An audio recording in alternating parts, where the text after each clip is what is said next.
అనే మాట English version తర్జుమాలో వాడారు. ప్రేమ అనేది దేవుని యొక్క స్వభావం, ప్రేమ అనేది దేవుని యొక్క వ్యక్తిత్వం. దేవుడు అందరినీ సమానంగా ప్రేమించేటువంటి దేవుడు. ప్రేమయై ఉన్నటువంటి దేవుణ్ణి ఎంతైనా మనము ఆరాధించబద్ధులమై ఉన్నాం. దేవుని ప్రేమ అనేది నిత్యము ఉంటుంది. ఆయన ప్రేమ సత్యమైనది, ఆయన ప్రేమ శాశ్వతమైనది, ఆయన ప్రేమ సర్వోన్నతమైనది, ఆయన ప్రేమ మన ఊహకు అందనిది. ఆయన ప్రేమ, అలాంటి ప్రేమ ఎవరు అందించలేనిది. అలాంటి గొప్ప ప్రేమను దేవుడు మన పట్ల కనపరుస్తూ ఉన్నాడు. దేవుని యొక్క ప్రేమ గురించి మనము మాట్లాడుకోవాలంటే దేవుడు మనల్ని ఎంత ప్రేమిస్తున్నాడు అనే దానికి ఈ భూమి మీద ఎలాంటి కొలమానాలు లేవు. ఇలా చెప్పుకుంటాం మనం, దేవుడు మనల్ని శాశ్వతమైన ప్రేమతో ప్రేమిస్తున్నాడు అని, ప్రాణం పెట్టే అంత ప్రేమను మన పట్ల ఆయన కనపరిచాడు అని, చివరి రక్తపు బిందువు వరకు చిందించేంత ప్రేమని దేవుడు కనపరిచాడు అని, ఇలా బైబిల్లో చాలా చోట్ల వచనాల రూపంలో మనము దేవుని యొక్క ప్రేమ ఎంతగా ఉన్నదో చూస్తూ ఉంటాం. అయితే దేవుడు మనల్ని ఎంత ప్రేమించాడు అని అనటానికి ఒక ఆధ్యాత్మిక కొలమానం ప్రభువైన యేసుక్రీస్తు వారు ఒక మాట ద్వారా బైబిల్లో సెలవిస్తూ ఉన్నారు. స్పిరిచువల్ మెజర్మెంట్ అన్నమాట.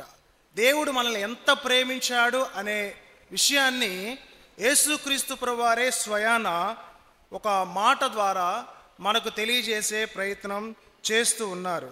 చూడండి, యోహాను సువార్త 17వ అధ్యాయము, యోహాను సువార్త 17వ అధ్యాయము 23వ వచనము.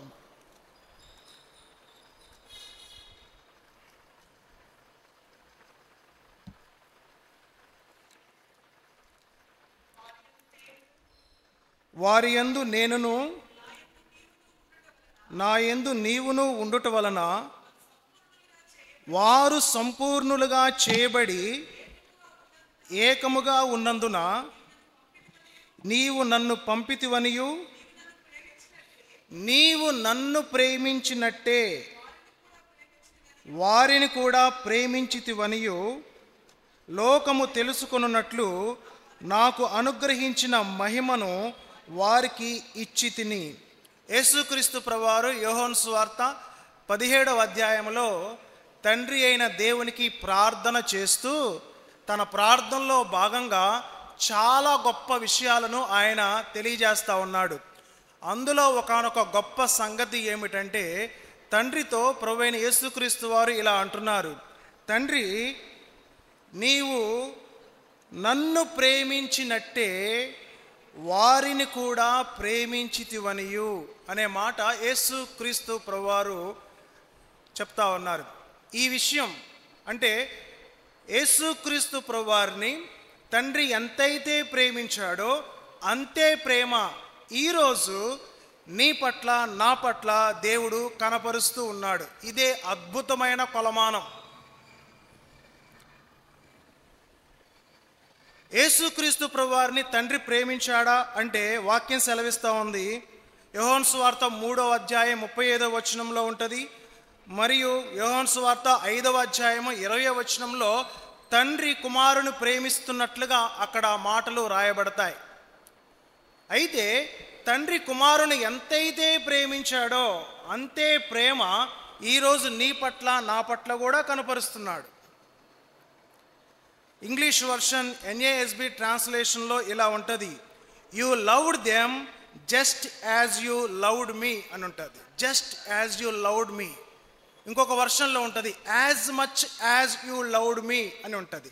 యాజ్ మచ్ యాజ్ అనేది చాలా అద్భుతమైన మాట. అక్కడ యేసుక్రీస్తు ప్రభువారిని తండ్రి ప్రేమిస్తున్నాడు అంటే తండ్రికి క్రీస్తు ప్రభువారు లోబడుతున్నారు కాబట్టి అంతగా ప్రేమించాడు క్రీస్తుని. క్రీస్తు ప్రభువారు పరిశుద్ధుడు మరియు త్రిత్వములో రెండో వ్యక్తి, తండ్రి చిత్తాన్ని 100% ఈ భూమి మీద నెరవేర్చిన వ్యక్తి కాబట్టి క్రీస్తు ప్రభువారి పట్ల తండ్రికి చాలా ప్రేమ ఉంది అని అనుకోవచ్చు. కానీ మనం ఎలాంటి వారము? మనం పరిశుద్ధులమా? 100% దేవుని చిత్తం చేస్తున్నామా? క్రీస్తు ప్రభు తండ్రికి లోబడినంతగా మనం లోబడుతున్నామా? యేసుక్రీస్తు ప్రభు తాను ఎంతో శక్తివంతుడై ఉండి కూడా తండ్రికి తనను తాను సమర్పించుకున్నాడు. అలాంటి సమర్పణ మనకున్నదా? లేదు.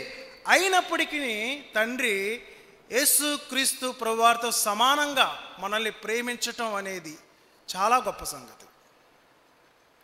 పరిశుద్ధుడైన క్రీస్తుతో సమానంగా అపరిశుద్ధుడైన నన్ను తండ్రి ప్రేమించటం అనేది చాలా గొప్ప సంగతి. ఈరోజు మనం ఆరాధించవలసిన మొదటి అంశము ఏమిటంటే, దేవా, నీ ప్రియ కుమారుణ్ణి ఎంతైతే ప్రేమించావో అంతే ప్రేమ నా పట్ల కూడా నువ్వు చూపిస్తూ ఉన్నావు. నేను మాట విన్నా వినకపోయినా, సమర్పించుకున్నా సమర్పించుకోకపోయినా, నేను పరిశుద్ధంగా ఉన్నా లేకపోయినా నన్ను నువ్వు ప్రేమిస్తూనే ఉన్నావు. క్రీస్తుతో సమానంగా నన్ను ప్రేమిస్తున్నావు. అందును బట్టి నీకు స్తోత్రం అని ఆరాధన చేద్దాం. That is number 1. ఎందుకు తండ్రి క్రీస్తుతో సమానంగా మనల్ని ప్రేమిస్తూ ఉన్నాడు అంటే, ఆ దేవునిలో మరి ఒక అద్భుతమైన లక్షణం ఉన్నది. అదేమిటంటే, రోమీయులకు రాసిన పత్రిక 2వ అధ్యాయము 11వ వచనము. రోమీయులకు రాసిన పత్రిక 2వ అధ్యాయము 11వ వచనంలో, దేవునికి పక్షపాతము లేదు. దేవునికి పక్షపాతము లేదు కాబట్టే క్రీస్తు ప్రభువారితో సమానంగా మనల్ని ప్రేమిస్తూ ఉన్నాడు. ఆయన పక్షపాతము చూపనటువంటి దేవుడు. ఆత్మను అనుగ్రహించే విషయంలో, ప్రేమించే విషయంలో పక్షపాతం చూపే దేవుడు కాదు. యేసుక్రీస్తు ప్రభువారి మీదకి ఏ పరిశుద్ధాత్మ దేవుడైతే బాప్తిజం తీసుకున్నప్పుడు దిగి వచ్చాడో, మనం రక్షణ పొందినప్పుడు అదే పరిశుద్ధాత్మను దేవుడు మనకి అనుగ్రహించాడు. వేరొక ఆత్మని, బలహీనమైన ఆత్మల్ని దేవుడు మనకి ఇవ్వలేదు. ఏ పరిశుద్ధాత్మని యేసుక్రీస్తు ప్రభువారు కలిగి ఉన్నారో అదే పరిశుద్ధాత్మని ఈరోజు మనము కూడా కలిగి ఉన్నాం. ఆత్మను అనుగ్రహించే విషయంలో కూడా ఆయన పక్షపాతం చూపలేదు. ప్రేమించే విషయంలో పక్షపాతం చూపలేదు. ఆత్మను అనుగ్రహించే విషయంలో, కృపా వరాలు అనుగ్రహించే విషయంలో ఆయన పక్షపాతం చూపలేదు. యేసుక్రీస్తు ప్రభువారు ఒకసారి తన శిష్యులతో అంటారు, నేను ఇంతటి అద్భుత కార్యాలు సూచక్రియలు చేస్తున్నారని మీరు ఆశ్చర్యపడవాకండి. మీరు నాకంటే గొప్ప కార్యాలు, గొప్ప సూచక్రియలు నాకంటే చేస్తారు అని ఆయన అంటారు. అప్పుడు తిరిగి శిష్యులు ఆయన ఎవరు క్వశ్చన్ చేయలేదు. కానీ మనకు ఒక డౌట్ రావాలి. యేసుక్రీస్తు ప్రభువారు చేసిన సూచక క్రియల కంటే శిష్యులు గొప్ప కార్యాలు చేయగలరా? మనం చేయగలమా? మరి ఆయన ఎందుకన్నారు ఆ మాట, మీరు నాకంటే గొప్ప కార్యాలు చేస్తారని? ఆయన పరిశుద్ధుడు. ఆయన పరిశుద్ధుడు గొప్ప కార్యాలు చేశాడంటే గొప్ప సంగతి కాదు. మనము బలహీనులము, పాపులము. బలహీనుడు క్రీస్తు ప్రభువారు చేసిన సూచక్రియ, ఆయన ఇచ్చినటువంటి ఆత్మ బలాన్ని బట్టి చేస్తే గొప్ప సంగతి కాదా? 2 కాళ్ళు బలంగా ఉండి, చేతులు బలంగా ఉండి రన్నింగ్ రేస్లో ఫస్ట్ రావడం గొప్ప సంగతి కాదు. సపోజ్ ఒక కాలు కుంటిదైపోయింది, ఆ కుంటివాడు ఆరోగ్యం బాగా ఉన్న వ్యక్తితో సమానంగా ఆ రన్నింగ్ రేస్లో గెలిస్తే గొప్ప సంగతి కాదా? అందుకే యేసుక్రీస్తు ప్రభువారు, మీరు బలహీనులై ఉండి, మీరు పాపంలో ఉండి కూడా, అంటే పాపం నుండి విడిపించబడిన తర్వాత మీరు ఏదైనా నా పేరట అద్భుత కార్యం చేస్తే, ఆ చేసిన కార్యం అనేది నేను చేసిన కార్యం కంటే గొప్ప కార్యం అని ఆయన అంటున్నారు. అంటే ఆయన మనకి కృపావరాలు అనుగ్రహించే విషయంలో కూడా ఎలాంటి పక్షపాతం చూపించట్లేదు. పక్షపాతము చూపనటువంటి దేవుడు మనం ఆరాధించేటువంటి దేవుడు. ఈ లోకంలో వివక్ష అనేది ఒకటి ఉన్నది, అంటూ అనేది ఒకటి ఉన్నది. ఆ యొక్క వ్యక్తిని, ఆ యొక్క జాతిని ముట్టుకోకూడదు, అంటు తగులుతుంది అనేటువంటి సమాజంలో మనం ఉన్నాం. కానీ యేసుక్రీస్తు ప్రభువారు అంటూ అనే మాట కానీ, వివక్షత అనే మాట కానీ ఎక్కడైనా వాడాడా? వివక్షత చూపించాడా? చూపించలేదు. ఎందుకంటే ఆయన పక్షపాతం లేనటువంటి దేవుడు. రక్షణ అనుగ్రహించే విషయంలో, సువార్తను అనుగ్రహించే విషయంలో యూదులకు మాత్రమే కాదు, గ్రీసు దేశస్తులకు మాత్రమే కాదు, సమరయులకి, భారతీయులకి, అందరికీ తన రక్షణ సువార్తని సమానంగా పంచిపెట్టాడు ఆయన. అందుకే ఈ విషయాన్ని పేతురు అపోస్తుల కార్యాల గ్రంథం 10వ అధ్యాయము 34వ వచనంలో పేతురు తన వ్యక్తిగతంగా దేవునిలో ఉన్నటువంటి ఈ లక్షణాన్ని తెలుసుకున్నాడు. అపోస్తుల కార్యాల గ్రంథం 10వ అధ్యాయము 34. దేవుడు పక్షపాతి కాడని నిజముగా గ్రహించి ఉన్నాను. దేవుడు పక్షపాతి కాడు అని నిజముగా నేను గ్రహించాను అని పేతురు చెప్తా ఉన్నాడు. అంటే సువార్త అనేది కొంతమందికే పరిమితం చేయలేదు దేవుడు. యూదులకి, ఇశ్రాయేలీలకి మాత్రమే ఆయన పరిమితం చేయలేదు, యూదేతరులకు కూడా ఆయన సువార్తను పంపించాడు. ఆ విషయమే పేతురు చెప్తా ఉన్నాడు. అంత మాత్రమే కాకుండా ఆ సమయంలో పేతురు ప్రసంగం చేస్తాడు. ఎక్కడ ప్రసంగం చేస్తాడంటే ఇటలీ అనే దేశంలో ఆ కొర్నేలి ఏర్పాటు చేసినటువంటి సువార్త కూడికలో పేతురు ప్రసంగం చేస్తాడు. పేతురు ప్రసంగం చేసిన వెంటనే మొట్టమొదటిసారి అన్యజనుల మీదకి, వాళ్ళు యూదులు కాదు, ఇశ్రాయేలీలు కాదు, మొట్టమొదటిసారి అన్యజనుల మీదకి పరిశుద్ధాత్మ దేవుడు దిగి వస్తాడు. పరిశుద్ధాత్మని అన్యజనులకు దేవుడు అనుగ్రహించాడు. ఆత్మను అనుగ్రహించే విషయంలో, సువార్తను అందించే విషయంలో దేవుడు పక్షపాతం చూపలేదు. కాబట్టి ఈరోజు మనం రక్షించబడ్డాం. మనం యూదులం కాదు, ఇశ్రాయేల్ గోత్రాలు ఏ గోత్రానికి చెందిన వారం కాదు. ఆయన ఈరోజు మనం దేవుని కుమారులుగా, కుమార్తెలుగా పిలువబడుతున్నామంటే ఆయన పక్షపాతం చూపలేదు కాబట్టే. ఈరోజు మనం ఆరాధించవలసిన రెండో అంశం ఏమిటంటే, దేవా నువ్వు పక్షపాతం చూపే దేవుడు కాదు. మనుషులు, ఈవెన్ నేను కూడా ఒక్కోసారి పక్షపాతం చూపిస్తూ ఉంటాను ప్రభువా. నేను కూడా కొంతమందిని వేరుగా చూస్తూ ఉంటాను ప్రభువా. అలాంటి నన్ను పక్షపాతం లేకుండా ప్రేమిస్తున్నావు. నా విషయంలో నువ్వు పక్షపాతం చూపించట్లేదు. అందును బట్టి నీకు స్తోత్రం అని ఆరాధన చేద్దాం. That is number 2. నెంబర్ 3,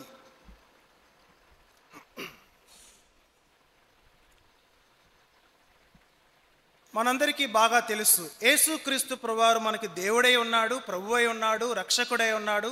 ఆయనే త్రిత్వంలో రెండవ వ్యక్తి అయి ఉన్నాడు, తండ్రితో సమానుడై ఉన్నాడు. అయితే యేసుక్రీస్తు ప్రభువారు మనకి దగ్గర అవ్వటానికి, మనకి చేరు అవ్వటానికి ఆయన ఒక సంబంధాన్ని మనతో కలిగి ఉండటానికి ఇష్టపడ్డారు. ఆ సంబంధం ఏంటో చూద్దాం. చూడండి, రోమీయులకు రాసిన పత్రిక 8వ అధ్యాయము 29వ వచనం. ఈ సంబంధం కలిగి ఉండటానికి యేసుక్రీస్తు ప్రభువారు ఇష్టపడ్డారు. ఈ సంబంధం కలిగి ఉండటానికి ఆయన ఎందుకు ఇష్టపడ్డాడు అంటే, ఆయన మనల్ని ప్రేమిస్తున్నాడు కాబట్టి ఆ ప్రేమని ఈ రిలేషన్షిప్ ద్వారా ఎక్స్ప్రెస్ చేస్తూ ఉన్నాడు ఆయన. ఆ సంబంధం ఏమిటంటే 29వ వచనం, ఎందుకనగా తన కుమారుడు అనేక సహోదరులలో జ్యేష్ఠుడగునట్లు దేవుడెవరిని ముందుగా ఎరిగినో వారు తన కుమారునితో సారూప్యము గలవారొకటకు వారిని ముందుగా నిర్ణయించెను. అక్కడ రాయబడి ఉన్నటువంటి మాట ఏమిటంటే, ఎందుకనగా తన కుమారుడు అంటే యేసుక్రీస్తు ప్రభువారు అనేక సహోదరులలో జ్యేష్ఠుడు. ఇక్కడ సహోదరులు అంటే ఎవరు? అనేక సహోదరులలో యేసుక్రీస్తు ప్రభువారు జ్యేష్ఠుడు అని ఇక్కడ మనం చదువుకున్నాం. ఆ సహోదరులు ఎవరు?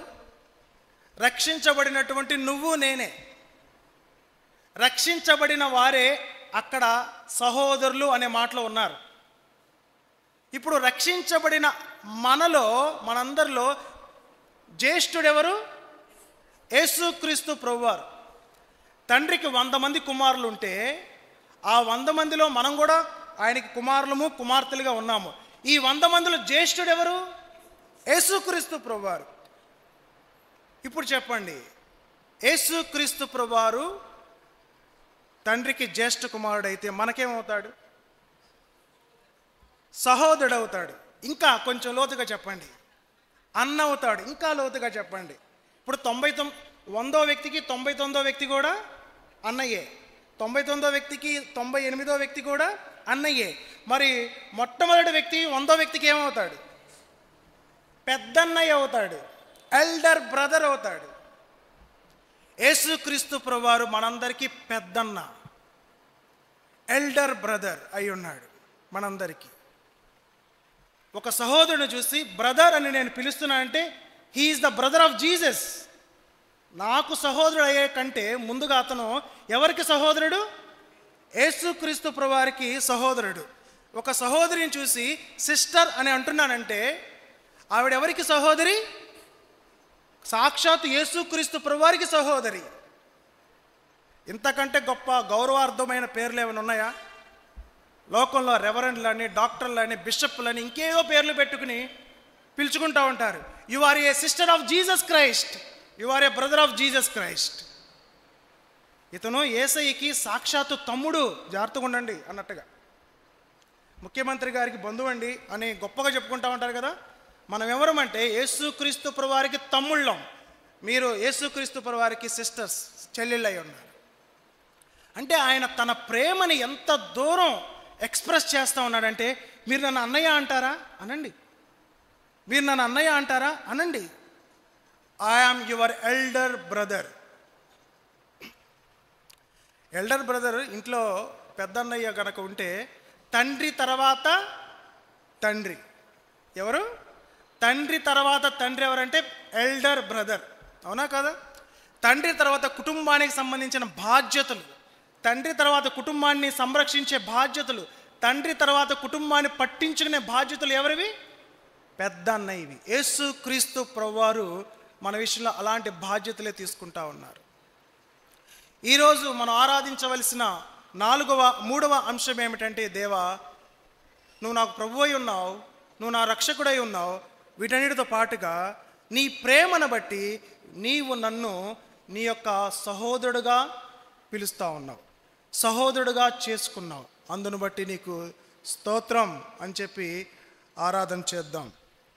ఇక్కడ ఒక విషయాన్ని నేను జ్ఞాపకం చేస్తాను.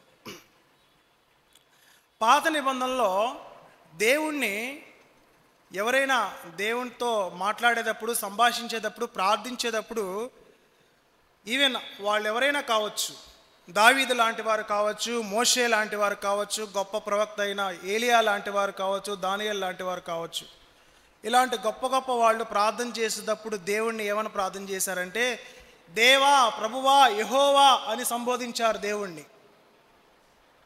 ఆ రోజుల్లో పాత నిబంధన కాలాన్ని బట్టి వారు తమ పాపాన్ని గొర్రెల ఎక్కయో ఎడ్ల ఎక్కయో రక్తం చేత కడుక్కోవాలి. అలాంటి వ్యక్తులు దేవుణ్ణి దేవా అని పిలవాలి, ప్రభువా అని పిలవాలి, యెహోవా అని పిలవాలి, అంతే. ఈరోజు మనం యేసుక్రీస్తు ప్రభువారి యొక్క రక్తం చేత కడగబడ్డాం కాబట్టి దేవుణ్ణి పట్టుకుని మనం ఏమని పిలుస్తున్నాం? తండ్రి సంబంధం. నువ్వు నన్ను తండ్రి అంటావా, నన్ను అబ్బా అంటావా, నాయనా అంటావా అని చూడండి ఒకసారి. 8వ అధ్యాయం రోమీయులకు రాసిన పత్రిక 15వ వచనం. ఏలయనగా మరలా భయపడుటకు మీరు దాస్యపు ఆత్మను పొందలేదు కానీ దత్తపుత్రాత్మను పొందితిరి. ఆ ఆత్మ కలిగిన వారమై మనము అబ్బా, తండ్రి అని మొర్ర పెట్టుతుంది. దేవుణ్ణి పట్టుకుని తండ్రి అనేంత గొప్పవాళ్ళం మనం. దేవుణ్ణి తండ్రి అని సంబోధించేంత అర్హత మనకున్నదా? ఆ అర్హత యేసుక్రీస్తు ప్రభువారిని బట్టి, ఆయన మన పట్ల చూపించిన ప్రేమను బట్టి, ఆ ప్రేమను బట్టి ఇచ్చినటువంటి ఆత్మను బట్టి మనకు దక్కింది.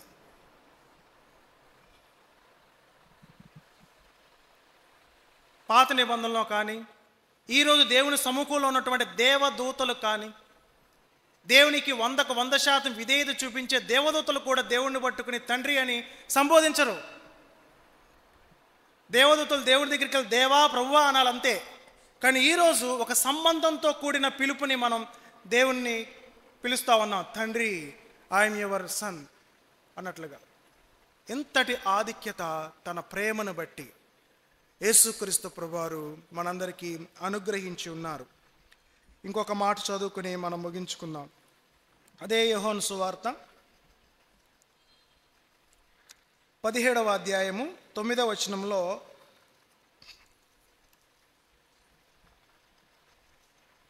యోహాను సువార్త 17వ అధ్యాయము 9వ వచనంలో యేసుక్రీస్తు ప్రభువారు తండ్రితో ఈ మాట చెప్తున్నారు. నేను వారి కొరకు ప్రార్థన చేయుచున్నాను, లోకము కొరకు ప్రార్థన చేయుటలేదు. నీవు నాకు అనుగ్రహించి ఉన్నవారు నీవారైనందున వారి కొరకే ప్రార్థన చేయుచున్నాను. ఇక్కడ రాయబడిన మాట ఏమిటంటే, యేసుక్రీస్తు ప్రభువారు తండ్రితో అంటున్నారు, వీరందరూ నీవారు తండ్రి అంటున్నారు. మనం ఎవరి వారము? దేవుని వారం. మనం యేసుని వారలమని పాట పాడుకుంటాం కదా. పల్లెటూరుకి వెళ్తే మనం గనక వారికి కొత్తగా కనిపిస్తే, మీరెవరు వారు, ఏ తాలూకా అని అంటుంటారు, అవునా కదా? మీరు ఏ ఊడ్లు ఏదో అంటుంటారు. వాక్యం చెప్తా ఉంది, మనం దేవుని వారము, మనం దేవుని పిల్లలము, మనం దేవుని తాలూకా, మన కేర్ ఆఫ్ అడ్రస్ దేవుడే. We are the son of God, sons of God అయి ఉన్నాం. ఇంతటి ఆధిక్యత తన ప్రేమను బట్టి దేవుడు మనకి అనుగ్రహించాడు. మనం దేవుని వారం తన వారుగా చేసుకున్నాడు. అందును బట్టి ఆరాధన చేద్దాం. కాబట్టి చెప్పబడిన ఆరాధన అంశాలన్నిటినీ బట్టి ఆరాధన చేద్దాం.